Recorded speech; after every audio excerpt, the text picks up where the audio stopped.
I am here on Bajan Living with the producer of Honey Jam, Miss Ebonnie Rowe on the Bajan Living. Ebonnie. Thank you very much, Peter. Happy to be with you. It's great to have you. And right here I have in my hand her CD, Honey Jam Barbados 2012. Tell us a little bit about Honey Jam, Ebonnie. Honey Jam is an all-female developmental multi-genre artist showcase. It started in Canada about 17 years ago. Just by accident, there was no grand plan.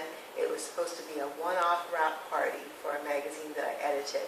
And then at the end of the night, people said, "Oh, Ebonnie, when's the next one? When's the next one?" And I was like, "What next one?" It was not a plan to do it. But it was received so well because there's not anything else like it. I thought, okay, maybe I'll try doing it a couple more times. And here we are 17 years later. So why did you choose Barbados to bring Honey Jam to?